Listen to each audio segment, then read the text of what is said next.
በፍጹም ቅንነት ያዘኑ የተከዙ በዚህ ጉዳይ ላይ እንዴት ያሉ የዋሃንና ንጹሃን ቅዱሳን ምእመናንን ከልብ ይቅርታ ጠይቃለሁ።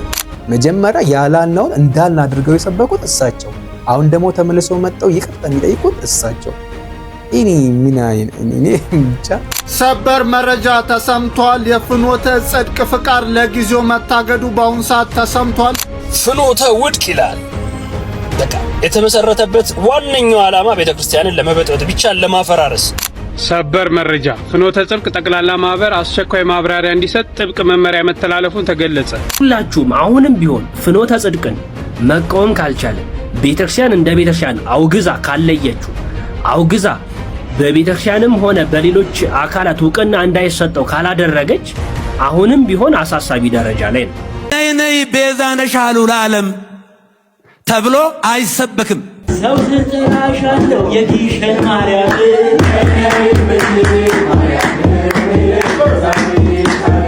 አይኔ ታምራየ በቂልጦ ማርያም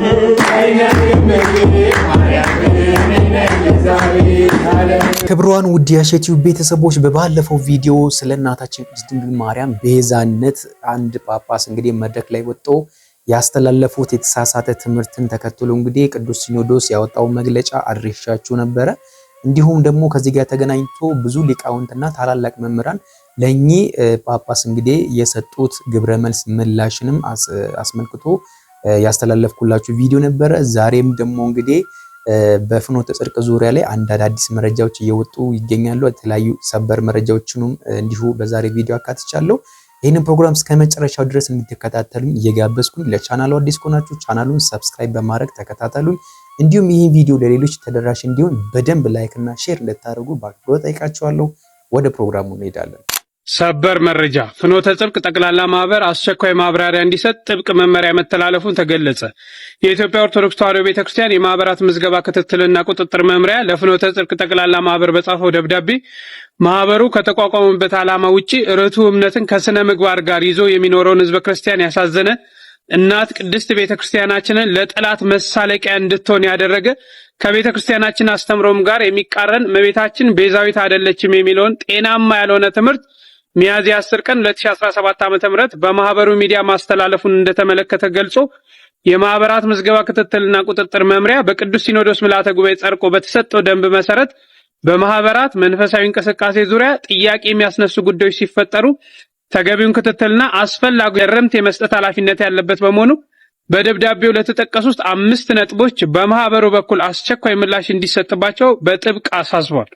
መምሪያውን በጻፈው ደብዳቤ ላይ በዕለተ ስቅለት የተላለፈው ትምህርት ቪዲዮ በአስቸኳይ ከማህበሩ ዩቲዩብ እንዲወርድ እንዲደረግና በዕለቱ የተላለፈውን ትምህርት ሙሉ ቪዲዮን ቅጂ ለመምሪያው እንዲያቀርብም ጥብቅ መመሪያ እንደተሰጠው ተገልጿል ማለት ነው። በእውነቱ እጅግ በጣም የሚያስደስት ዜና ነው። እንግዲህ ከቅድስት ቤተክርስቲያናችን የተሰጠው ግብረ መልስ እጅግ በጣም ደስ የሚያሰኝ ነው። እንደዚህ አይነት በጣም ህዝበ ክርስቲያኑን ግራ የሚያጋቡ ኢሹዎች ጉዳዮች ሲመጡ በጣም አፋጣኝ ምላሽ መስጠት ተገቢ ነው።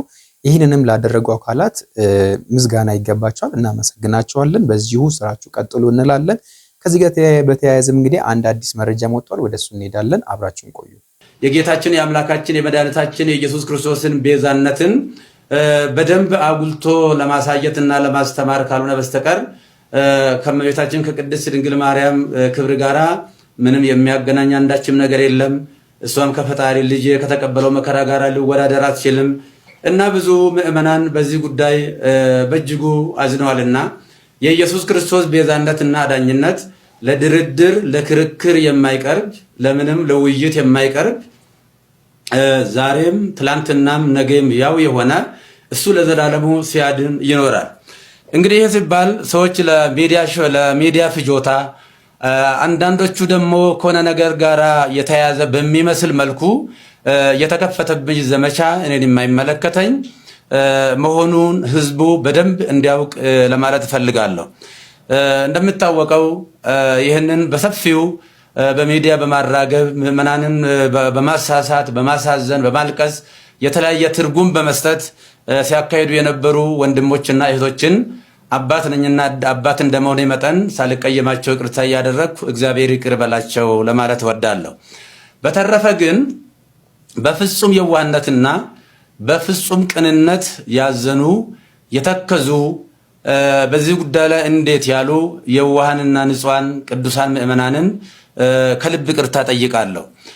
ቤተክርስቲያንም ደግሞ በዚህ ጉዳይ ስሟ በመነሳቷ ታላቋ ቤተክርስቲያን ይቅርታ ልጠይቃት እወዳለሁ። በዚህ ቪዲዮ ብፁዕ አባታችን ለማስተላለፍ የፈለጉት ሐሳብ የይቅርታ ጥያቄ አይደለም። በፍጹም ፍኖተ ጽድቅ በተባለው ማህበር በዛ አዳራሽ ውስጥ ተገኝቼ ስለ እመቤታችን ስለ ቅድስት ድንግል ማርያም ቤዛነት ያስተማርኩት ወይም ደግሞ የተናገርኩት ንግግር ስህተት ነው የሚልን ቃል በቃል ጠብቄ ነበረ። ነገር ግን እሳቸው በዚህ ቪዲዮ ላይ ሙሉ ለመስማት ሞክሬ ነበረ። ለማስተላለፍ ሲሞክሩ የነበረው ነገ የቋሚ ሲኖዶስ ስብሰባ ስላለ ከዛ በፊት ይቅርታ ጠይቋል ለመባል በሚመስልና ነገ ምናልባት ቋሚ ሲኖዶስም ይሄንን የእሳቸውን ቪዲዮ ተመልክቶ ብፁዕ አባታችን ይቅርታ ስለጠየቁ የሚል ነገሩ እንዲቀል በሚመስል መንገድ በጣም በሚያሳዝን ሁኔታ በሊቃውንቱ ላይ ማፌዝ፣ አንድ ሁለት ደግሞ ለምን ስህተት ነው የተናገሩት ንግግር ስህተት ነው ለምን ተባልኩኝ በሚል አልፎ ተርፎም ደግሞ እጅግ በጣም በሚያስተዛዝም ሁኔታ እሳቸው በሚዲያ የተናገሩትን ሐሳብ ሊቃውንቱ በሚዲያ ይሄ ስህተት ነው አስበውም ከሆነ የተናገርከው ዳግም አትናገረው ዳግም አታስበው ብለው ሊቃውንቱ መናገራቸው እንደው እንዴት በሚዲያ እንዲትሉኛላችሁ የሚመስል ሐሳብን ሲያነሱ ነበር። ስሟቸው። እዚህ ለምንድን ነው ጥላ ቤዛ ይባላል ሌላ ቤዛ ይባላል የሚልም ሊቃውንቱ ከሰሞኑ ጀምሮ ግሱን እየተነተኑ ሲነግሩን ከርመዋልና በመጀመሪያ ደረጃ ብፁዕ አባታችን እርሶ ራሱ ለማስተባበል ከመሄድ ይልቅ የኢትዮጵያ ኦርቶዶክስ ተዋሕዶ ቤተክርስቲያን እንደምታምነው እርሶም የሚያምኑበት ከሆነ ዛሬ መናገር የነበረበት አንድ ሐሳብ በዳህጸ ልሳንም ከሆነ የተናገሩትኝ የድንግል ማርያም ቤዛነትን በተመለከተ የተናገርኩት ሐሳብ እጅግ በጣም ስህተትና የስተት ትምህርት አስተምር ያለው የሚል ሐሳብ ቢናገሩ እንደውም እንደ አባትነት የትህትና መምህር ጥፋትን የማመንም እንደው አራያ ይሆኑን ነበርና አሁን ግን ዛሬ የተላለፈው ነገር ምናልባት ለነገው የቋሚ ሲኖዶስ ስብሰባ ቅድሚያ ይቅርታ ጠይቋል ለመባል የሚመስል ነገር ሆኖ ነው ያገኙት። እኛም ስንል የነበረው ይሄንን ነው። እኛ ያላልነውን እንዳልን አስመስላችሁ አትናገሩ። እኛ እናታችን ቅድስት ድንግል ማርያም ቤዛችን ናት ስንል ልክ እንደ ኢየሱስ ክርስቶስ እኩል አድርገን እያየን ነው ማለት አይደለም። ልክ እንደ ኢየሱስ ክርስቶስ ቤዛነት በመስቀል ላይ ተሰቅሎ አዳንን ብለን እንደምናምነው እሷም ልክ እንደዚሁ በመስቀል ላይ ተሰቅላ አዳነችን እያልን አይደለም። በፍጹም አይገናኝም። ይሄ የእናታችን ቅድስት ድንግል ማርያም ቤዛነት ሌላ፣ የጌታችን መድኃኒታችን ኢየሱስ ክርስቶስ ቤዛነት ሌላ፣ በፍጹም አይገናኝም። ቃሉ አንድ ነው፣ ትርጉሙ ወይም ደግሞ ፍቺው ግን ይለያያል። እሳቸውም እኮ ተናገሩት። ሙሴም እንደዚሁ ቤዛ ነው ተብሏል። አማልክት ዘበጸጋም አሉ ተብሏል። ይሄ እኮ እጅግ በጣም ቀላል የሆነ ኢሹ ነው። በጣም ቀላል የሆነ ነገር ነው። እንግዲህ እንደ ትልቅ ነገር መድረክ ላይ ወጥተው ኦርቶዶክሳውያን እናታችን ቅድስት ድንግል ማርያም ቤዛ ናት እያሉ ወይም ደግሞ ልክ እንደ ኢየሱስ ክርስቶስ እኩል ቤዛነት እየሰበኩ ነው ብለው አስመስለው የሚናገሩት ማን እንደዛ አለ? እኛ መቻልን የትኛው ሰባኪ የትኛው መምህር ነው እናታችን ቅድስት ድንግል ማርያም ልክ እንደ ኢየሱስ ክርስቶስ ቤዛ ሆና አዳነ? አረማ መቼ የትኛው ቦታ ነው የተሰበከው እንደዚህ አይነት ስብከት? መጀመሪያ ያላልነውን እንዳልን አድርገው የሰበኩት እሳቸው፣ አሁን ደግሞ ተመልሰው መጣው ይቅርታ የሚጠይቁት እሳቸው። እኔ ብቻ በጣም የሚገርም ነው። እስቲ ወደ ቀጣይ ቪዲዮ እንሄዳለን። ፍኖተ ውድቅ ይላል። በቃ የተመሰረተበት ዋነኛው ዓላማ ቤተክርስቲያንን ለመበጥበጥ ብቻ ለማፈራረስ ስርዓቷን አስተምሮቷን ሁሉ ለመበጥበጥ ነው። የዛሬ 1 ዓመት ይሁን 2 ዓመትም እንደዚሁ ስንቃወመው ነበረ። እዛ ቤት የሚዘመሩ መዝሙሮች አንዱም መዝሙር ኦርቶዶክሳዊ ለዛ የለውም። ይሄ መሳሪያ ተጫዋቾቹን ጀምሮ በቃ ሙዚቃ ነው የሚያስመስሉት። ሶሎ ምናምን ያደርጋሉ ምናምን። ከዛ ባለፈውም እንግዲህ ከዛ ሁሉ ነገር በኋላ ይቅርታ ብሎ ምናምን ብፁዕ አቡነ ማትያስ አባታችንን ሁሉ ጠርቶ ሌሎች አባቶችንም ጠርቶ እያበላሁ ነው በዚህ ገብቶ ሲቅለሰለስ ምንም አልተመቸኝም። ማርያም በግልጽ ነው የማወራችሁ። ያወራኋቸው ሰዎች አሉ። በቃ ምንም አልተመቸኝም ነው የምላችሁ። ግን ደግሞ በቃ ያኔም ስንቃወመው የነበሩ ልጆች አሁን ላይ አባቶችም ስለጠራ ምናምን ሄደው ፕሮግራሙ ላይ ተካፍለው ነበር። ይሄ ቀን እንደሚመጣ አውቅ ነበር። ሰውየው የሚችለውን ሁሉ አቅሙን ሁሉ ነው የሚጠቀመው ቤተክርስቲያንን ለማፈራረስ ኦርቶዶክስን ለመበጥበጥ ማለት ነው። አርፈ ለምን ቀለምህን አትሸጥም? ሮቶህን አትሸጥም እንዴ? ወይስ እየተከፈለ ነው ቤተክርስቲያኗን ለማፈራረስ አስተምሮቷን ለማበላሸት ተከፍሎ ነው የምትሰራው? በእርግጠኝነት እንደዛ ነው የሚሆነው። ከዛ የሆኑ አባቶችን ደግሞ በብር ይደልልና ያው ሰው አይደሉ እነሱም ያልተገባ አስተምሮ ደግሞ እንዲያስተምሩ ቤተክርስቲያኗ እንዲጻረሩ ደግሞ ያደርጋቸዋል። ታዲያ ዲያቆን ሄኖክ ኃይሌ አንጀቴን የሚያርስ ጽሁፍ ደግሞ እሱ አሰፈረ ማለት ነው። በቃ እርከት ያልኩበት ማለት ገብታችሁ ፌስቡክ ፔጁ ላይ ማንበብ ትችላላችሁ። በቃ በቂ የሆነ መልስ ነው የሰጠው። ከዚህ በኋላ ግን ማለት ነው ከዚህ በኋላ ይሄ ሰውዬ አሁንም ተቅለስልሶ እንደገና ወደ ቤተክርስቲያን የሚመለስ ከሆነ የሱ ችግር አይደለም፣ የዚህ ሰውዬ ችግር አይደለም፣ በቃ የራሳችን ችግር ነው። ሁለቴ ሶስቴ እንደዚህ ሞክሮን አሁንም ደግሞ እንደለመደው ቅልስልስ ብሎ ምናምን አሁንም ሌላ እቅድ ይዞ ነው የሚመጣው። በቃ አያስፈልግም። ይሄን ሰውዬ በቃ ተነቃቆ ተባነነ። እሱ ገገማ ስለሆነ ነው አይኑን በጨው እያጠበ ድጋሚ የሚመጣው። ተባነነ። በቃ ፍኖተ ውድቅ ተባነነብህ። በቃ እዛ የምትሰራ እንግዲህ የዋና ጋዜጠኛ የተባለችው ኮመንት የምታደርገውን እዚህ ጋር አሳያችኋለሁ ከፈለጋችሁ። ፕሮቴስታንቶች ፖስት የሚያደርጉት ከታች ኮመንት ሄደ ህብረት ታደርጋለች።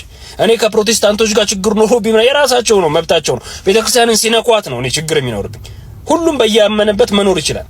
ግን ደግሞ ትልቁ ዓላማቸው እነሱ እቺን ቤተክርስቲያን ማፈራረስ ሆነ። ይሄ እኮ ነው የሚያስጠላው እኮ። ስለዚህ ፍኖተ ውድቅ ተባነነብህ። በቃ አንተ ፋራ ነህና አይንህን በጨው እያጠብክ ድጌ እየመጣ እንዴ! ኧረ በእናትህ ትሆን። እንግዲህ ቅዱስ ሲኖዶሱም እዚህ ሰውዬ ላይ ጠንከር ያለ እርምጃ ወስዶ ኦርቶዶክስ እንዳልሆነ ተሐድሶ ጴንጤ እንደሆነ ይፋ ማድረግ አለበት እንዴ! ሃይማኖት የሚመራው የሌሎችን ሃይማኖት ለማፈራረስ ምናምን በሚደረግ ሴራ ነው እንዴ? አረ እንደዛ እኮ ቤተክርስቲያን እንደዛ ኖር አታውቅም። ካመንክ ከገባ እውነቱን ከተረዳ ብቻ ነው ቤተክርስቲያን የምታመጣው። አስገድዳ የምታመጣው ሰው የለም።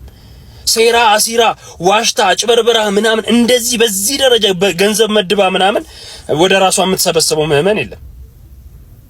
በግድ በአደባባይ ሰው ሰራሽ ነው ሃይማኖታችን መንፈሳዊ ወይም ደግሞ ከአምላክ ጋር የተያያዘ አይደለም አላችሁ። እንግዲህ ክብሯን ውዳሴ ዩቲዩብ ቤተሰቦች በፍኖተ ውድቅ ፍኖተ ጽድቅ ዙሪያ ላይ እንግዲህ ብዙ መረጃዎች እየወጡ ይገኛሉ። ከዛ ውስጥ አንዱ እንግዲህ በጊዜያዊነት እንደታገደ ነው እንግዲህ ብዙ መረጃዎች እየወጡ የሚገኙት።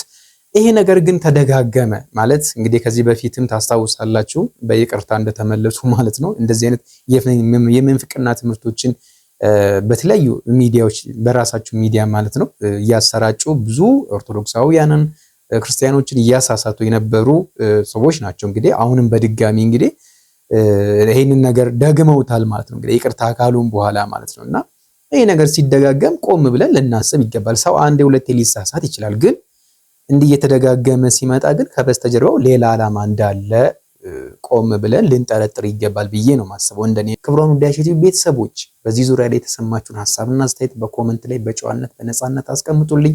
በቀጣይ በሌሎች ቪዲዮዎች እመለሳለሁ። እስከዚያ ድረስ ግን ሰላም ቆዩልኝ።